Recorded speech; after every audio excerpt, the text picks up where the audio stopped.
identitasnya bahkan dari Twitter, Bocor dari banget. X ya, dari media Betul. sosial gitu ya. Karena netizen kan kepo, kalau udah ketahuan tuh bisa kemana-mana kan, kemudian identitasnya bisa kelihatan. Menurut saya justru pada saat ada pelaku kekerasan seksual itu harusnya, kalau di Indonesia mungkin karena takut ini ya, pencemaran nama baik mungkin ya. Tapi menurut saya pelaku kekerasan seksual itu, apalagi kalau sudah terbukti melakukan, itu harusnya diinfokan. Karena kalau tidak seperti itu, kasus-kasus seperti pelecehan seksual tuh dianggap nggak ada, atau ujung-ujungnya minta maaf lah, saling memaafkan. Kan di Indonesia tuh sering ya orang, misalnya terjadi kasus pemerkosaan, jalan tengah terbaik adalah menikahkan. Iya. Oke. Iya. Ya, Banyak banget. jadi itu dia diperkosa oleh orang tersebut, oleh pelaku. Jalan tengahnya adalah dia dinikahkan dengan pelaku. Itu sama seperti rumah dibobol maling, kemudian malingnya dijadiin keluarga. Disuruh tinggal. Bagus, Ya, disuruh analoginya tinggal bagus. gitu kan, itu logikanya kan seperti itu ya. Iya. Jadi banyak kasus-kasus itu balik lagi sih menurut saya juga karena kesetaraan. Kalau isu-isu kesetaraan gender ini kan banyak yang sensitif ya di masyarakat untuk dibahas. Jadi kadang-kadang bahasannya juga jadi terbatas, atau untuk menghindari kontroversi akhirnya tidak dibahas atau dianggap tahu sama tahu gitu, termasuk kekerasan dan pelecehan seksual. Tadi kan Bu Friska sudah menjelaskan itu pemaparan terkait realitas bahwasannya kondisi gender dan juga gimana gender itu mempengaruhi secara umum di masyarakat sehari-hari. Nah, Mbak, mungkin kita sedikit masuk gitu terkait topik kita, yaitu terkait isu studi kita, yaitu hubungan internasional, Mbak. Nah, Mbak, mungkin kalau misalnya dari sudut pandang Mbak Friska sebagai entusias gitu terkait topik gender gitu, Mbak Friska tuh ngeliat gimana sih, Mbak, sebenarnya kondisi dari isu gender di hubungan internasional sekarang itu gimana sih, Mbak, sebenarnya, Mbak?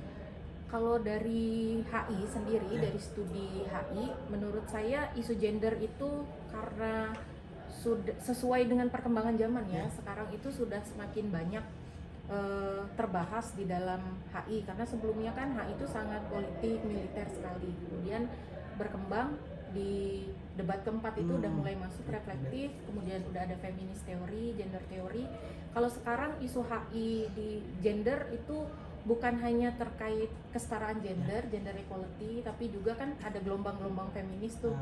Yang tadinya gender feminis disetarakan, kemudian ada gerakan yang menginginkan kesetaraan untuk semua gender. Jadi baik feminin maupun maskulin itu dianggap setara harusnya. Tapi kemudian juga kan ada isu baru seperti LGBTQ++, di mana gender itu sendiri tidak bisa, jadi bukan biner feminin maskulin, tapi ada juga non binary gitu, dan juga ada yang tidak mau mengidentifikasi dirinya apakah dia gender feminin atau maskulin. Jadi isunya semakin berkembang kalau di HI sendiri ya. Tapi sampai sejauh ini menurut saya perkembangannya, kalau dari sisi interest saya senang karena perkembangannya itu semakin luas gitu, isunya itu makin tidak terbatas. Karena sebelumnya kan misalnya perempuan di perang, perempuan di politik seperti apa, perempuan di dalam kebijakan luar negeri. Kalau sekarang kan udah mulai ke isu-isu yang lebih lebih luas lagi daripada itu. Cakupannya lebih banyak juga ya, Mbak? Iya, betul. Aku juga ada pertanyaan nih, kalau menurut Mbak Friska cara untuk mendefinisikan dari kesetaraan gender itu sendiri gimana sih? Dan apakah dalam pendefinisian kesetaraan gender ada salah kaprah, misalnya misal perempuan akhirnya jadi berusaha untuk mengambil porsi yang tidak seharusnya, katakanlah seperti itu. Oke. Kalau buat saya pribadi, kesetaraan gender itu berarti hak, kewajiban, dan juga kesempatan yang dimiliki oleh semua gender itu seharusnya sama dalam artian pada saat gender itu misalnya gender maskulin atau jenis kelamin, kan jenis kelamin dan gender bisa jadi berbeda ya kalau dalam isu gender. Jadi misalnya gender maskulin itu punya kesempatan untuk menjadi direktur, berarti gender feminin pun memiliki kesempatan yang sama untuk menjadi direktur. Jadi hak, kewajiban dan juga kesempatan yang dimiliki itu setara, bukan sama. Kalau sama itu kan berarti 100 dan 100 ya. Kalau setara itu kan dia bisa jadi yang satunya membutuhkan 40, yang satu butuh 60 gitu. Iya, setaraan. Tadi kan sudah membahas gitu terkait sebenarnya jadi kalau misalnya terkait gender equality itu sebenarnya tidak ada possible chance untuk disalah kaprahkan, juga berarti ada possible chance bahwasannya ya gender equality emang sebenarnya kondisi sekarang gender equality yang digaungkan itu sebenarnya fine aja mbak. Kalau menurut saya gini, kalau dalam konteksnya karena kan gini, gender equality itu dimaknai berbeda tergantung dari konteks wilayah dan kebudayaannya sosial masyarakat ya. Jadi kalau seperti di Indonesia itu sering dimaknai kalau perempuan-perempuan terutama yang menyatakan dirinya feminis gitu atau dia menjunjung kesetaraan gender tuh kesannya seperti menyalahi kodrat atau bahkan dalam konteks tertentu seperti melawan laki-laki atau tidak butuh laki-laki. Padahal sebenarnya konteks kesetaraan gender tuh bukan siapa yang lebih hebat dari mana gitu. Jadi bukan gender feminin ingin lebih hebat daripada gender maskulin, tetapi kesetaraan yang dimiliki oleh gender feminin itu seharusnya sama atau setara dengan gender maskulin. Misalnya saya kasih contoh tuh gini, pada saat laki-laki itu boleh kuliah misalnya, anak perempuan di keluarga itu juga harusnya memiliki hak yang sama untuk berkuliah. Karena di beberapa kasus itu misalnya anak laki-lakinya dikuliahkan, anak perempuannya ya udah cukup SMA saja karena toh nanti menikah dan kemudian nanti akan mengurus keluarga ya. Atau juga kadang dibenturkan dengan gini, ibu rumah tangga dengan ibu pekerja misalnya ya. Ada yang bilang ibu pekerja tidak sayang keluarga, atau ada yang bilang ibu yang rumah tangga itu seperti tidak bisa tidak bisa menunjukkan eksistensi dirinya gitu karena dia cuma ngurus rumah tangga. Padahal tidak seperti itu. Di dalam konteks kesetaraan gender, baik dia ibu pekerja misalnya ataupun ibu rumah tangga, mereka itu memiliki kesetaraan untuk menentukan mereka tuh mau jadi apa. Nggak ada yang lebih hebat daripada yang lain. Jadi kesetaraan gender itu adalah pada saat perempuan ataupun laki-laki ya, nanti kalau ini di contoh saya perempuan, pada saat perempuan itu memiliki kebebasan untuk menentukan saya mau bekerja atau saya mau menjadi ibu rumah tangga tanpa ada paksaan. Jadi dia ikhlas. Nah itu kesetaraan gender.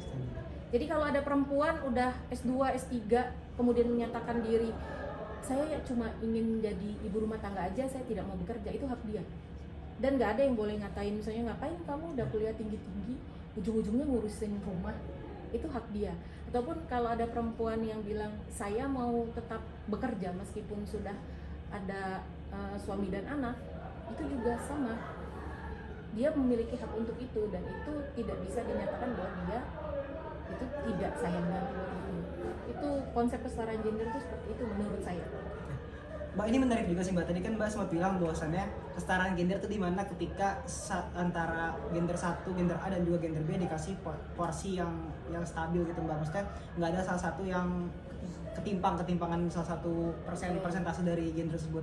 Cuman Mbak, kalau realitanya itu seperti yang kita tahu bahwasannya di beberapa aksi baik itu di Asia mungkin ataupun di Barat itu ada misalnya ketika ada aksi demo ataupun aksi dalam hari-hari feminis itu tuh sampai ada yang bikin kayak we don't need men gitu Mbak. Sebenarnya hal-hal tersebut dan juga gerakan-gerakan seperti itu kayak mereka tuh justru menyimpang gitu dan meninggikan gitu hak daripada salah satu gender tersebut sampai bikin slang we don't need men. Itu sebenarnya hal yang nggak bisa kita tolak karena seiring berjalan waktu kan juga berkembang. Nah tapi kalau Mbak Friska melihat hal tersebut tuh seperti apa sih Mbak? Kalau menurut saya gini ya, kalau menurut saya tuh baik perempuan ataupun laki-laki itu kan memiliki kelebihan dan kekurangannya masing-masing. Ya. Jadi pada saat kalau ada sekelompok gitu orang yang menyatakan bahwa mereka tidak butuh laki-laki, kalau buat saya pribadi itu adalah pendapat mereka, pada saat. Tapi buat saya pribadi, menurut saya pernyataan seperti itu kalau buat saya itu ekstrim. Karena di posisi perempuan juga memiliki keterbatasan yang tidak bisa dilakukan, dan laki-laki juga punya keterbatasan. Contoh ya, perempuan misalnya, perempuan itu kan bisa melahirkan, perempuan XX, kromosom XX ya, supaya jelas, karena ini bisa menjadi perdebatan. Perempuan kromosom XX itu bisa melahirkan, sedangkan manusia dengan kromosom XY, laki-laki ini, saya nyebutnya laki-laki, itu tidak memiliki rahim dan berarti tidak bisa melahirkan. Oke, untuk bisa berketurunan berarti ini harus bekerja sama, kan gitu. Pada saat menyatakan tidak butuh laki-laki, maka pada saat yang sama proses reproduksi tidak bisa berlanjut, gitu kan. Sedangkan manusia itu memang ada sih, saya pernah baca tuh pertanyaan tentang apa tujuan hidupnya manusia. Apakah tujuan manusia itu adalah bereproduksi, gitu misalnya. Karena kalau bukan itu tujuannya, berarti manusia harusnya tidak wajib, dan berarti boleh aja kan dia bilang saya tidak butuh laki-laki atau saya tidak butuh perempuan. Tapi menurut saya